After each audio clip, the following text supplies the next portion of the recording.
एक बार एक वैज्ञानिक ने एक टिड्डे को पकड़ा और उसे अपनी आवाज पर छलांग लगाना सिखाया। वैज्ञानिक टिड्डे से कहता, कूदो। टिड्डा उसकी आवाज सुनते ही जोर से छलांग लगा देता। अब वो वैज्ञानिक था तो प्रयोग करना तो बनता ही था। उन्होंने टिड्डे की छलांग पर प्रयोग किया। वैज्ञानिक ने उसकी एक टांग तोड़ दी और फिर बोला, कूदो। अब टिड्डे की छलांग की दूरी कम हो गई। वैज्ञानिक ने उसकी दूसरी टांग तोड़ दी और फिर बोला, कूदो। टिड्डे की छलांग और कम हो गई। अब तोड़ी गई उसकी तीसरी टांग। छलांग की दूरी और कम हो गई। एक एक करके बेचारे टिड्डे की सारी टांगें तोड़ दी गई। अब आखिरी टांग टूटने पर जब उसे कहा गया कूदो, तो वो हिल भी नहीं पाया। अब वैज्ञानिक ने अपना निष्कर्ष अपनी डायरी में लिखा। जानते हो उसने क्या लिखा? जब टिड्डे की एक टांग तोड़ी गई तो वो थोड़ा बहरा हो गया। जब उसकी दूसरी टांग तोड़ी गई तो वो और बहरा हो गया।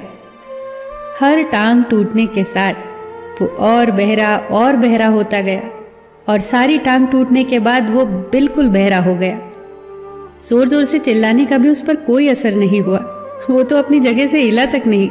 छलांग लगाना तो दूर की बात थी।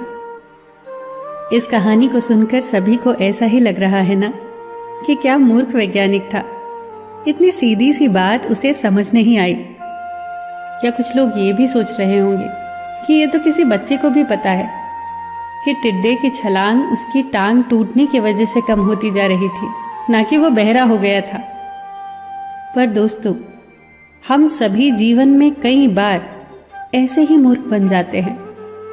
कई बार जीवन में दो घटनाएं एक साथ ऐसे घटती हैं कि उनका एक दूसरे से कोई संबंध होता ही नहीं, फिर भी ऐसा लगता है कि गहरा संबंध है।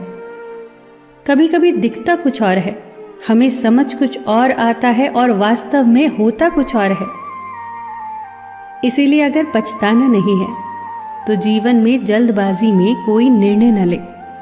हमेशा समझबूझ का इस्तेमाल करें, सावधानी बरतें, नतीजे सोच विचार कर ही निकालें।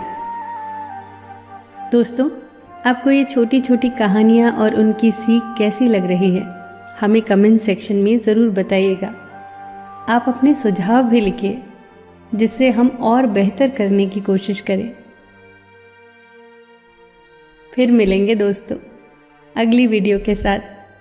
तब तक के लिए अपना ख्याल रखना और हमेशा मुस्कुराते रहना।